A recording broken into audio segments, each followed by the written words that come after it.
Voy a continuar hablando del tema de las llaves y de los permisos para sanar lugares. Recapitulando muy brevemente, diré que, otra vez, no es lo mismo sanar una casa que limpiar una casa. Esto ya lo he explicado en algún capítulo pasado, pero lo vuelvo a traer aquí, pues por si alguien llega a este canal empezando por este vídeo y pues no tiene este concepto de mi parte, o pues bueno, simplemente por repasar y poner sobre el tapete la cuestión.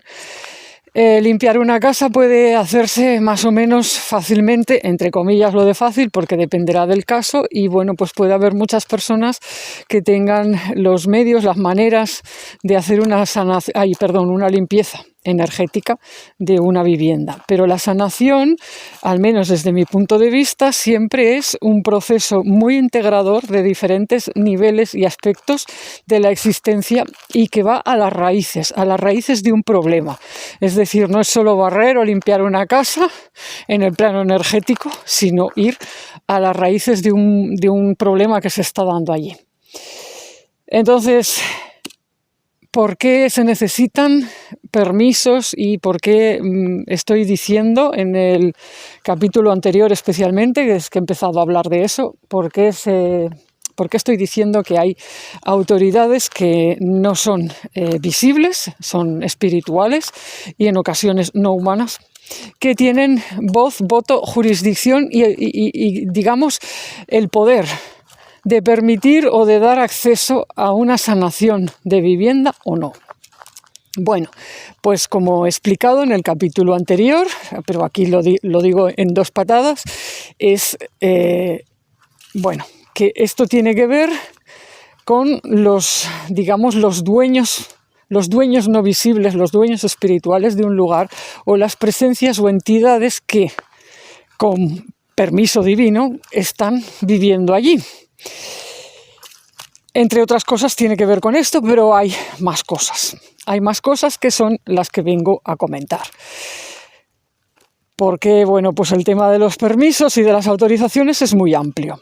También en un capítulo anterior he explicado que, de hecho, el primer permiso, la primera llave que te tienen que dar para sanar una casa, para sanar incluso un lugar, un punto del mapa, o una parte de un paisaje, pues es la llamada en sí. Tiene que haber una llamada espiritual a través, normalmente, de alguna fuerza sagrada o de algún ser o entidad sagrada, pues con autoridad. Pues porque al final es la llamada que te hacen, es el propio permiso en sí.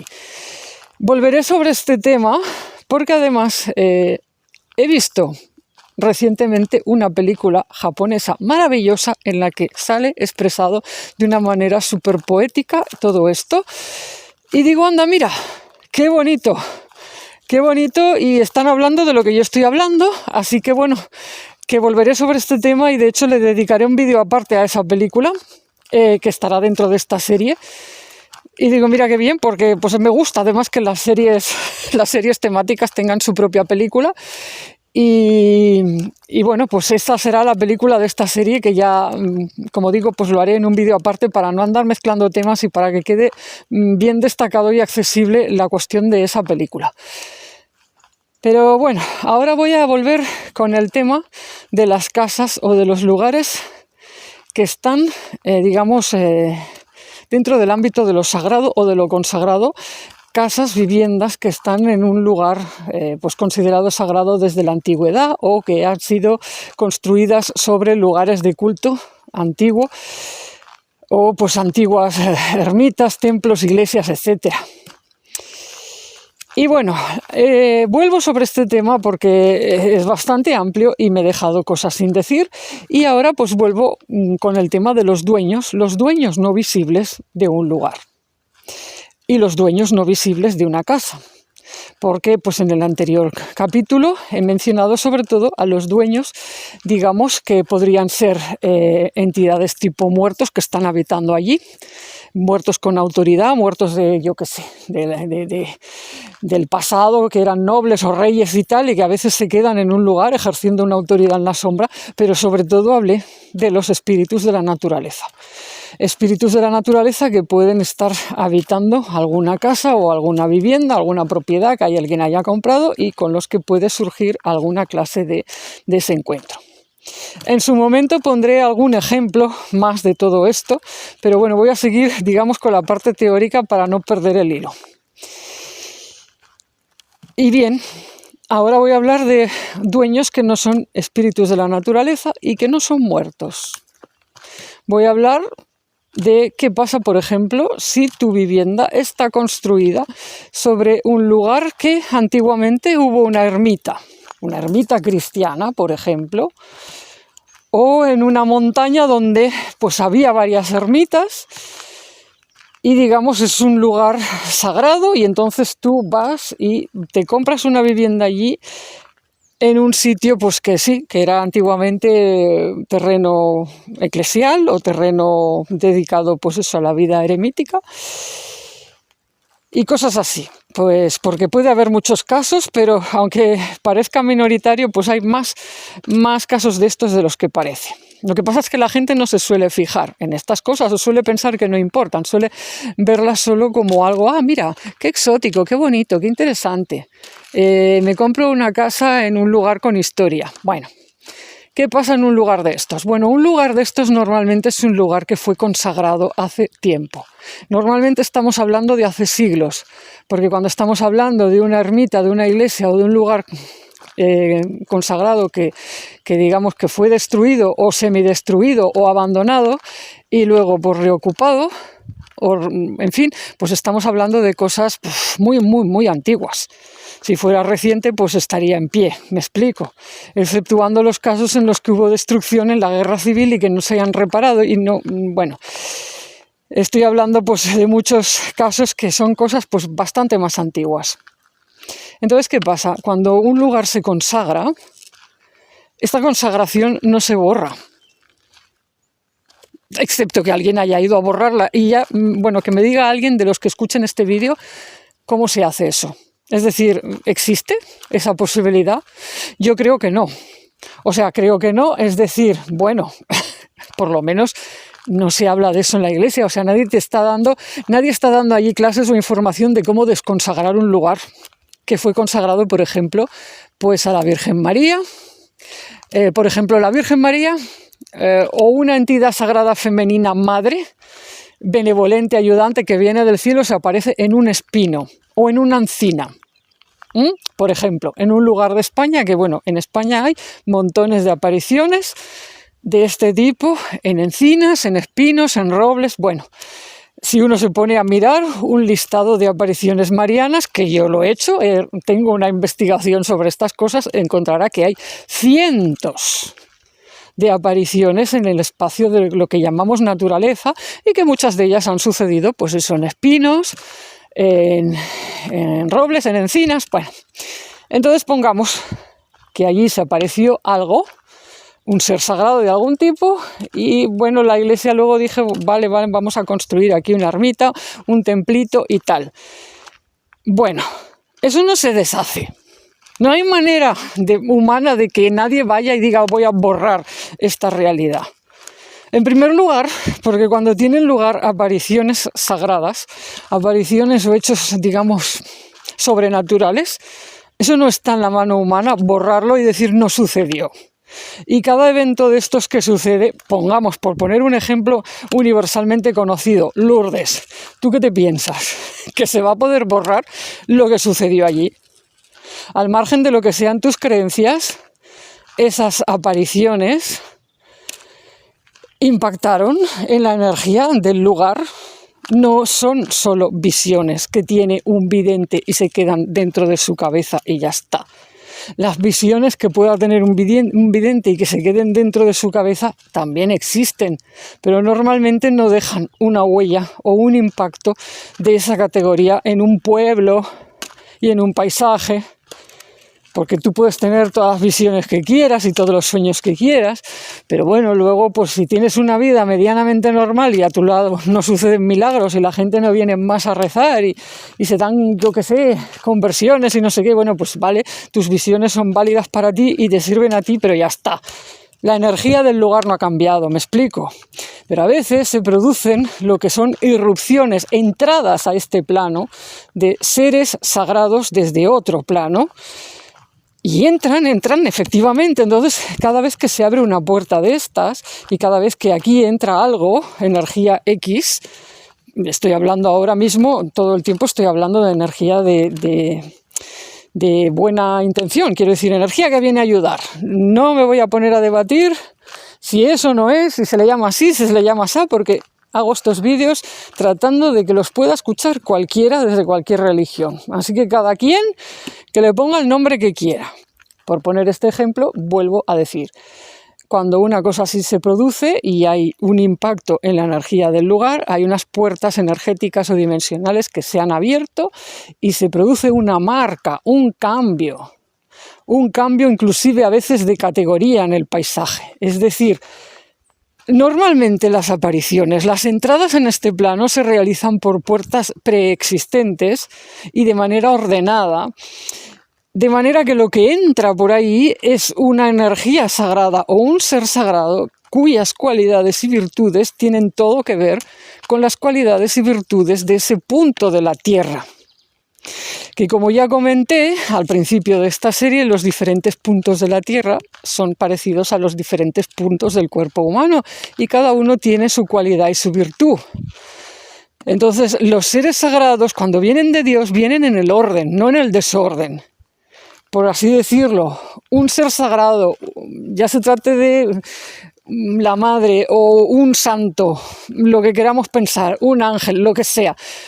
Si se va a aparecer en un lugar y viene de Dios, normalmente viene en el orden y viene incluso para reacentuar las virtudes de un espacio o para ordenarlo cuando estaba desordenado. ¿Y entonces qué significa esto? Pues eso, que las virtudes o cualidades de este ser están en armonía, simbiosis y perfecto orden con las virtudes del lugar donde se aparece. Si, por ejemplo, tú estás viviendo en un lugar comparable a un pulmón, a los pulmones humanos, cuya función tiene que ver con cuidar del aire, de la respiración y de todo lo que se asocie con estos elementos, y si hay algún ser sagrado enviado por Dios para aparecerse allí y ayudar a la vida en el planeta, pues este ser va a tener que ver con el elemento aire, con el elemento pulmonar y con el elemento pues, de cuidar lo del oxígeno planetario. Muchas veces pues, tendrá que ver también con los árboles, pero sí, pues las cosas van a ser así de ordenadas. Es así. Entonces, cuando se produce una aparición, insisto, a riesgo de ser pesada, pero insisto, la energía del lugar queda cambiada a veces en su categoría. Es decir, no en el tema de que lo vaya a cambiar y de repente un lugar pulmón se vaya a convertir en un lugar hígado. Pero sí que si ese lugar antes estaba como dormido o como, digamos, aletargado o con unas funciones mínimas, de repente sube de nivel y de repente pasa a ser el megapulmón que va a cobrar importancia. En este sentido me refiero a que va a cambiar de categoría, es decir, va a subir de nivel, va a subir peldaños, la intensidad allí de esas funciones y de esas cualidades y virtudes divinas se va a multiplicar. Entonces esto no se borra. Esto no se puede borrar por más que haya humanos que digan no nos interesa, vamos a fingir que no existe. Eso queda ahí, deja una marca en el paisaje. Si además luego pues se construye un lugar de culto o un lugar de oración, un lugar de receso, un eremitorio, lo que sea, y se mantiene allí una vida espiritual, pues esto se va a mantener, va a haber un cuidado y un mantenimiento, una continua actualización de la cuestión. Que después resulta, pongamos por caso, que al cabo de siglos o de 1000 años ese lugar deja de ser utilizado, el templito, la ermitita, se arruina, se abandona, en fin, y queda, pues eso, otra vez en estado, pues digamos, medio aletargado y medio olvidado. Bueno, puede pasar, pero no ha cambiado la energía del lugar. Ese lugar sigue siendo lo que era. Lo sucedido tampoco se puede borrar. O sea, eso sigue estando ahí y sigue habiendo una marca en el espacio-tiempo que tiene que ver con lo que ha sucedido allí. entonces ese lugar va a ser sagrado para siempre. Ya lo era antes. Si no, no hubiera tenido esa puerta dimensional, no hubiera permitido ese acceso tampoco. Pero bueno, con más razón después. Entonces tú vas a vivir allí y ¿qué pasa? Pues que idealmente deberías ir también en el orden. Si tú realmente quieres vivir conforme a Dios, tienes que vivir en el orden. Claro, yo entiendo que la gente no lo sabe y muchas veces viven en el desorden, pues como yo vivía en el desorden, porque no tenemos ni idea. Y estamos dando tumbos por el mundo como almas en pena, vamos, sin saber ni por dónde nos da el viento.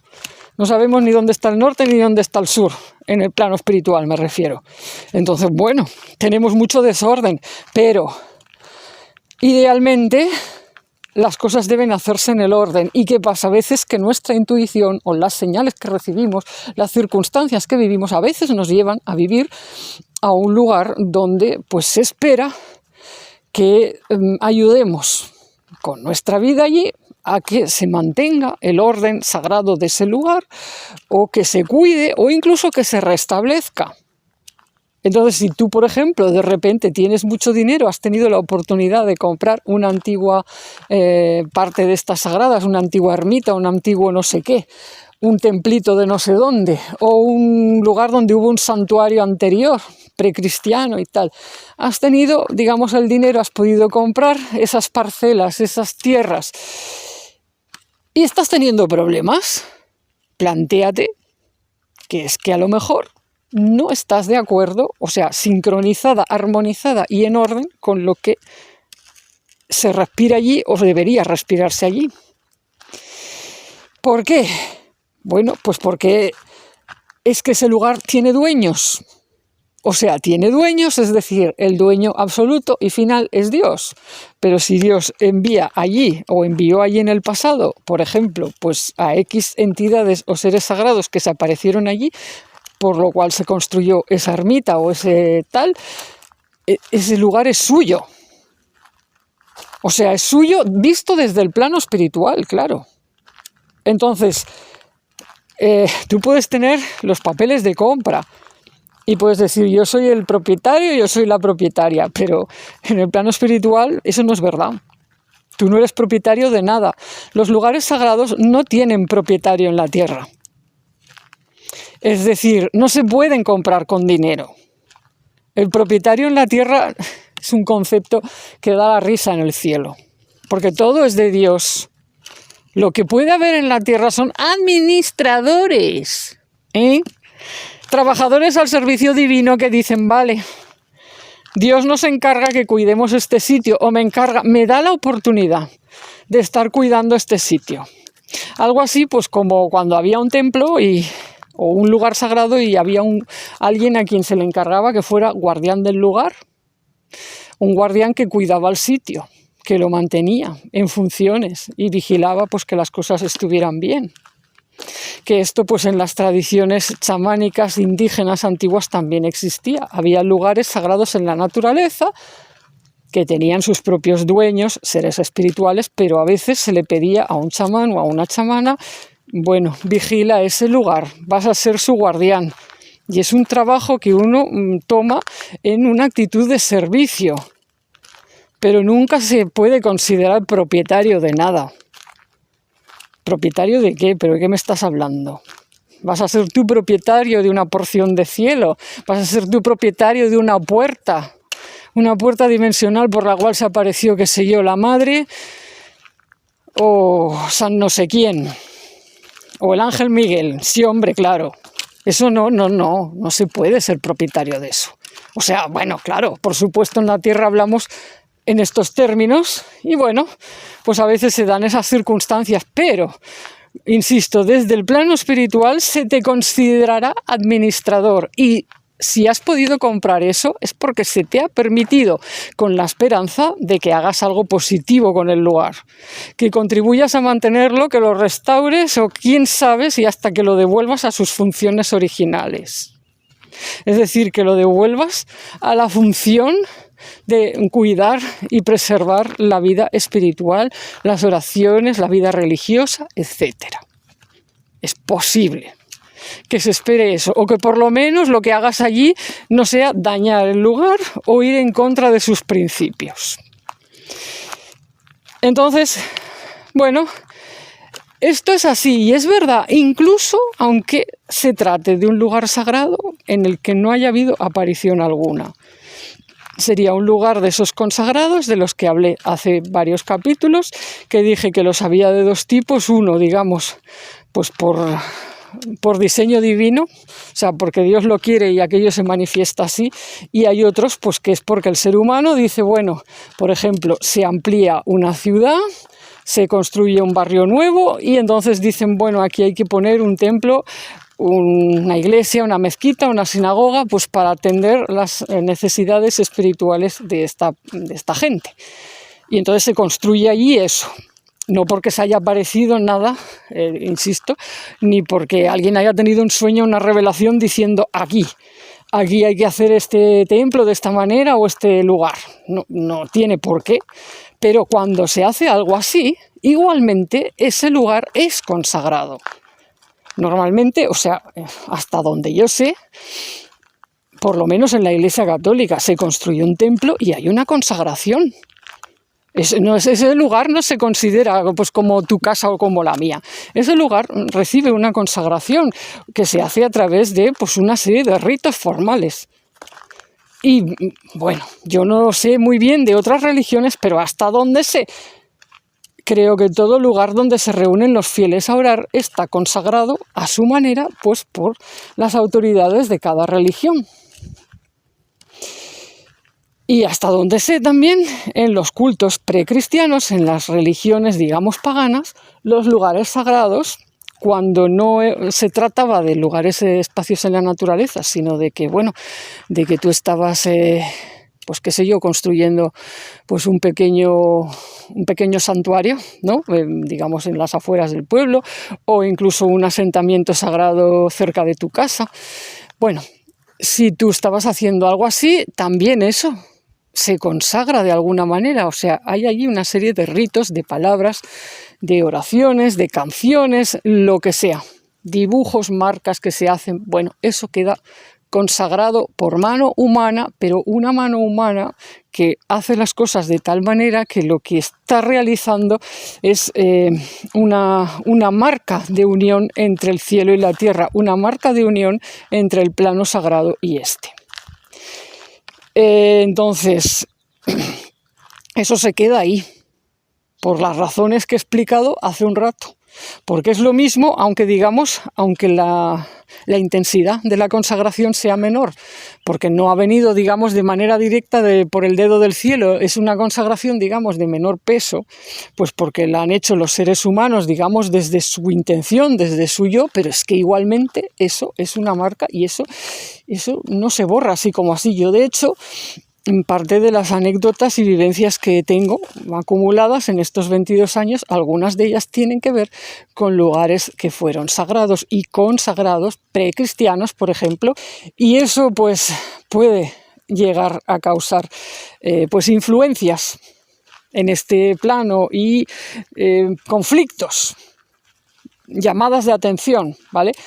Entonces, en definitiva y en resumen, y ya para terminar, porque me está quedando muy largo esto, pero era necesario que hiciera este apartado, este capítulo. En resumen, el dueño de los lugares sagrados es Dios. Bueno, en general Dios es dueño de toda la tierra, por supuesto. Solo somos los administradores, por supuesto. Pero en relación a las viviendas, los lugares donde hay espacios que han sido consagrados de manera formal, la verdad de la propiedad es mucho más rotunda que en otros lugares. Entonces, bueno, hay que saberlo.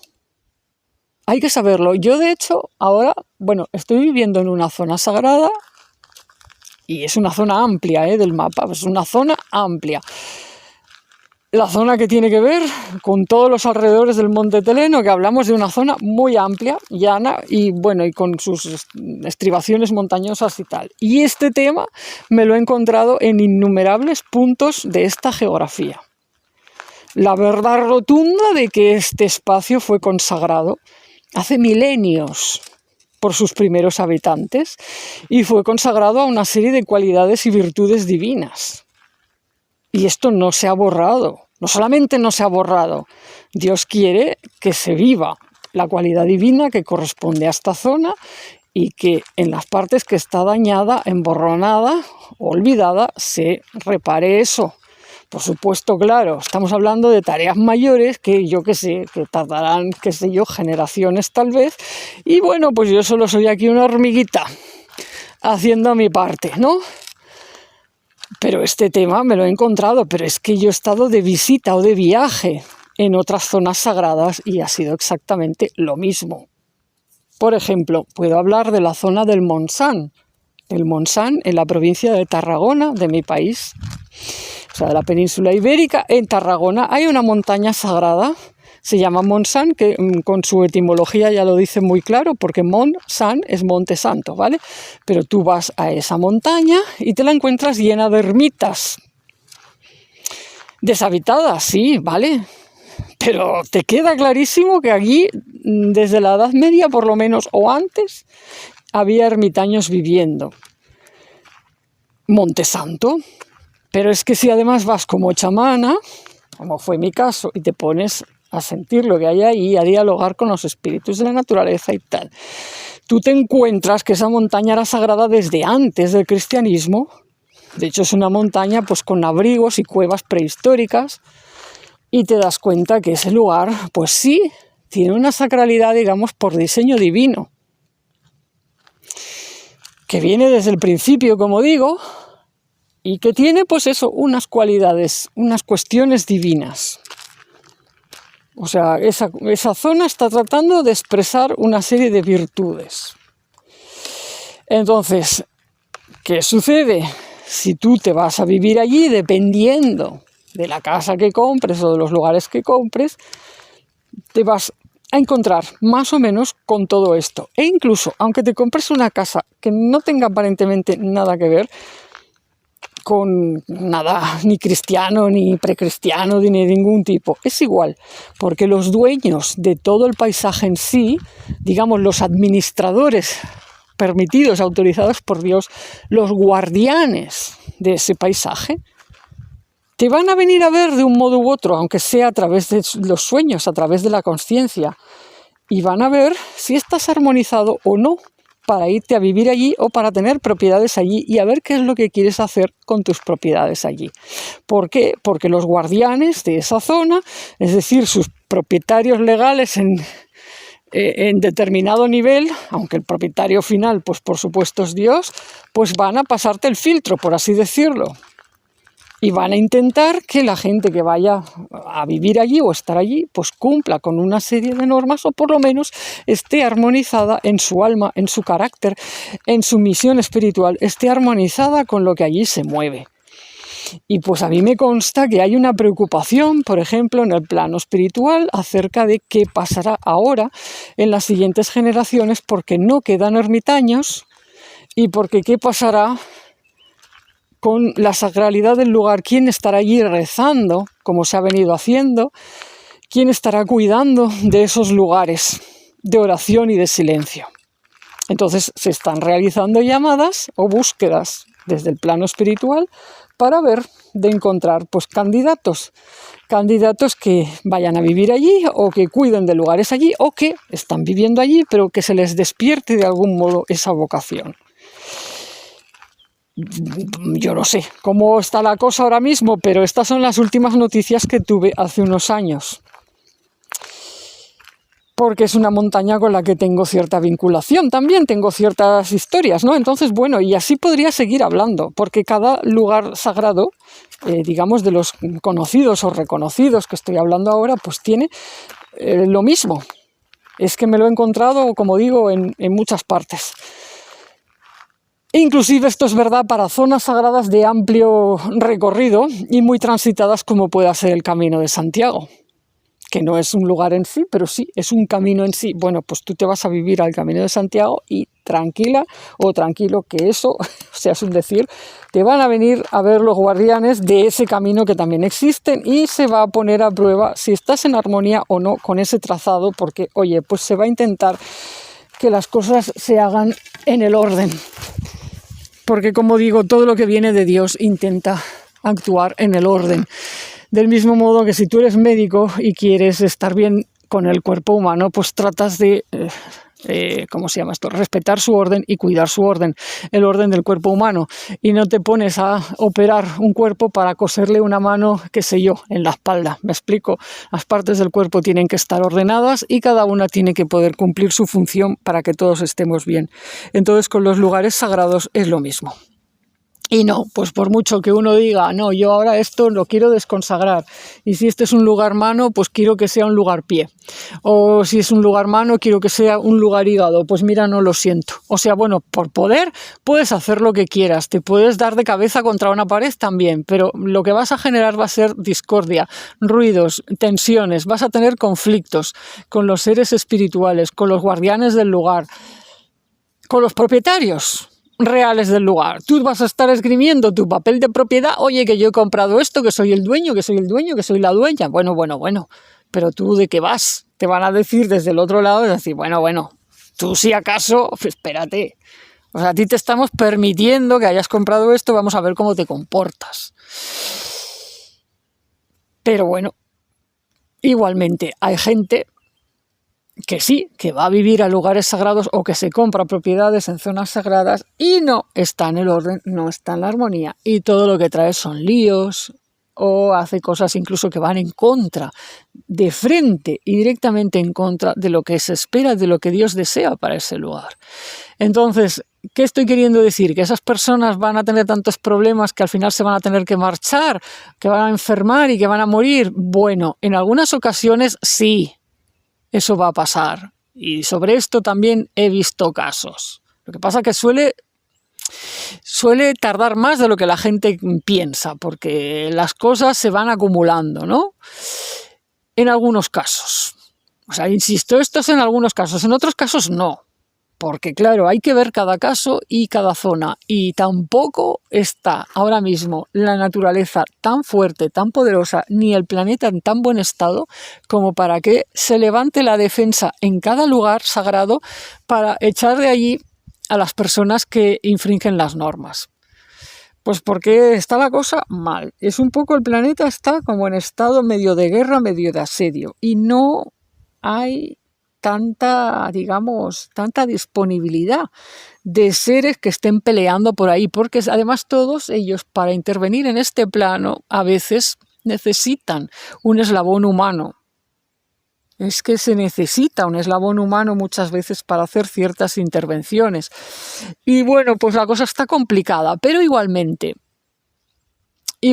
lo que pasa cuando tú vas en contra del querer de un lugar sagrado y pasas por encima de sus dueños, de sus habitantes legítimos de otro nivel o de otro plano, cuando vas en contra de la voluntad de Dios para ese lugar e intentas fingir que una consagración previamente realizada no exista, ¿qué te va a pasar?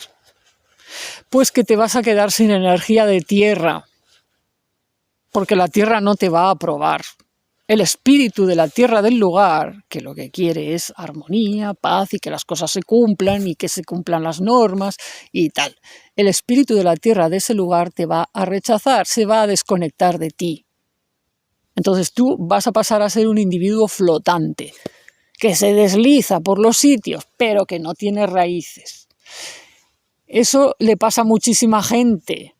Simplemente por inconsciencia o por falta de, o por problemas de... Bueno, no hace falta que sea por una razón de estas, pero cuando tú entras en rebeldía, por así decirlo, rebeldía de oposición a un lugar sagrado y a su espíritu sagrado, la primera que se va a enojar y va a decir así, ahí te quedas, es la tierra, el espíritu de la tierra. Porque no le va a gustar tu actitud de soberbia y de quererle enmendar la plana y decir, bueno, pero a ver, tú que vienes aquí, que compras esto y tal, pero bueno, pero tú ¿de qué vas? ¿Qué te piensas? ¿Que vas a reescribir la geografía sagrada? ¿Vas a reescribir las cosas solo porque has tenido dinero para comprar tales y cuales cosas? No, no. O sea, no. La realidad sagrada va a seguir siendo la que es. Si tú no te alineas con ella ni con el espíritu de ese lugar, pues te vas a quedar desconectado del mismo. Te van a hacer el vacío, por así decirlo. Te van a dar la espalda. La tierra te va a dar la espalda. Y eso tiene consecuencias. Eso tiene consecuencias porque te va a convertir en un ser siempre con dificultad. En la zona de los pies, en la zona del vientre, y te va a convertir en un ser con dificultad para sentirte en casa mientras estás en la tierra. En fin, vas a tener problemas. Sobre esto, bueno, también podría hablar mucho porque me saldría el tema de Caín y Abel, la famosa historia. Bueno, yo tuve una serie de trances, estados de trance hace muchos años, al principio de mi camino, sobre este tema que me llevó a percibir y a sentir incluso en mi propio cuerpo lo que había pasado entre la tierra y Caín y cómo la tierra rechazó, o sea, se horrorizó con lo que hizo Caín. La tierra en un aspecto madre no pudo soportar eso. La propia madre Eva, se supone, bueno, a ver, estoy hablando en términos míticos, pero la propia madre humana se horrorizó de decir, pero Dios mío, ¿qué hijo he tenido? Mira lo que ha hecho con su hermano. Entonces eso produjo una ruptura energética, una desconexión entre el cuerpo energético de Caín, o de las personas que son como Caín, y la tierra y la madre, y cosas que tienen que ver con lo femenino que se horroriza por la violencia entre hermanos. La violencia asesina entre hermanos. Entonces, bueno, ¿qué le pasó a Caín? Pues que se convirtió en una especie de persona que iba de aquí para allá. Vale. Iba de aquí para allá y pues, como mis guías lo llamaron, Caín el sin tierra. Ese es Caín el sin tierra. Que luego las leyendas, los mitos, la Biblia dicen que Caín, que se inventó no sé qué, las minas, los metales. Bueno, interesante. Interesante, bueno, no voy a sacar conclusiones porque, bueno, a fin de cuentas solo es la mitología de una parte del planeta y de una parte de las culturas humanas, no quiere decir que sea igual en todas las sociedades, pero tiene sentido que si te desconectas de la Tierra y dejas de sentirla y tu incomunicación con ella se hace grande, pues te conviertas en un personaje como el que aparece en la película esta moderna sobre Noé. Esta película con Russell Crowe de protagonista, donde vemos una especie de posibilidad de Caín como un ser sin escrúpulos, que no le importa devorarlo todo a su paso, destruir, arruinar, explotar. Es el modelo de explotación y el modelo pues de una metalurgia desenfrenada y desconectada del espíritu sagrado de las cosas. No quiere decir que toda la metalurgia haya sido igual, porque para muchos pueblos indígenas la fundición de metales o su uso ha estado considerada un oficio sagrado y se hacía con mucho cuidado. Pero bueno, pues el modelo, digamos, de explotación que conocemos ahora mismo, o esta cosa tan salvaje y que refleja esa película, pues es otra cosa, que no tiene nada que ver con la conexión con la tierra ni con la conexión con lo divino. Eso es otra cosa y eso es lo que mis guías llaman estar sin tierra. Entonces, bueno, esto me está quedando muy largo, pero bueno.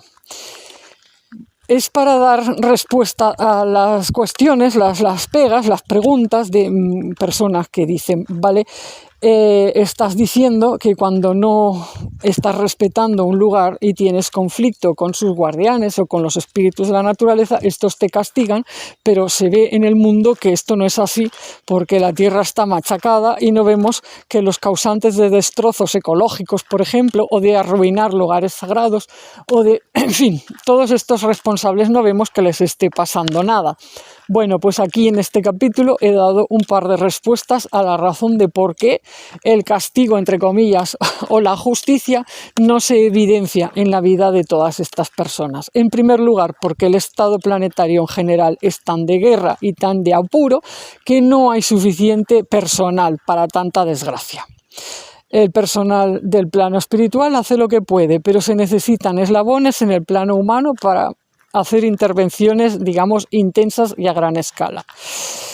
Es así, del mismo modo que, volviendo al ejemplo de Lourdes, la Virgen o María o la Madre en su aspecto sanador quería aparecerse, pero se necesitaba una Bernadette. Tiene que haber un eslabón humano para que se dé la entrada en este plano. O del mismo modo que, por ejemplo, pues en la Biblia, voy a poner, qué sé yo, el ejemplo archiconocido de Moisés, pues sin Moisés aquello no hubiera pasado, porque algo tenía que entrar en este plano y se necesita siempre el eslabón humano. Podría poner muchos más ejemplos, porque es que el planeta está entero lleno de estas historias. Entonces estamos en una situación un poco apurada y no hay suficiente personal. En el plano, digamos, de los seres del mundo sagrado van a tope. Y en el plano humano, pues la verdad que candidatos hay poquísimos, porque además generalmente la vida de las personas humanas que aceptan o de algún modo se ponen como eslabones para la entrada en este plano de realidades sagradas es muy complicada y sacrificada, y a veces, pues, digamos, tenían una vida más o menos tranquila hasta que eso pasa. Y luego su vida se convierte en un calvario, muchas veces. La misma vida de Bernadette, pues ahí la tienes. Y por decir así, bueno, pues la vida de Moisés no se volvió fácil precisamente. Vamos. Y el que diga que no, es que no se ha leído el relato bíblico. Sino que fue un trajín y un sinvivir. O sea, un sinvivir. Es decir, bueno, se te multiplican las preocupaciones, vamos a decirlo así, la responsabilidad, las preocupaciones, las tensiones, las presiones, etc. Entonces, bueno, pues está la situación apurada y esta es una de las razones por las cuales no hay más intervenciones, más entradas de lo sagrado en este plano. La otra razón es que igualmente hay una consecuencia que es básicamente casi inmediata, y es la desconexión con la energía de tierra. La energía de tierra puede llegar a desconectarse y a dar la espalda a esas personas que infringen las normas de manera tan grave y reiterada. Sobre todo cuando no atienden a razones, se les envían señales, negociación, avisos, mensajeros, no sé qué, y no atienden a razones, siguen enquistados en su mala postura. Entonces la tierra les da la espalda a estas personas. Y bueno, pues esto no siempre se va a ver como una consecuencia física a corto plazo, pero sí puede traer consecuencias a lo largo del tiempo. Hay familias que se extinguen por esta razón, porque sus antepasados, pues, bueno, hicieron algo que disgustó mucho a la tierra, y si disgustas mucho a la tierra, vamos, es que se te acaba la fertilidad, entre otras cosas, por ejemplo. O pues personas o familias pues que no han logrado, no logran nunca tener, pues, no sé, una tranquilidad, una sensación de asentarse, de paz en el planeta. Pues porque tienen un problema en relación de la energía de tierra. Entonces esto sí puede traer consecuencias a largo plazo, pero bueno, pues es como cuando la Tierra le corta, digamos, la transfusión de energía a una serie de cuerpos. Bueno, pues poco a poco esos cuerpos van perdiendo energía y se van como secando, por así decirlo. Como cuando un árbol deja de enviar savia a unas ramas y esas ramas se van secando, pero claro, a largo plazo. Y el calendario de la Tierra es de lento alcance. Es decir, las cosas que hace la Tierra de este tipo pues no se ven así de manera rápida, se ven despacito y con los años. Así que bueno, no sé si veremos los cambios de muchas cosas, pero bueno, esta es la perspectiva que se me ha dado y así está la cosa.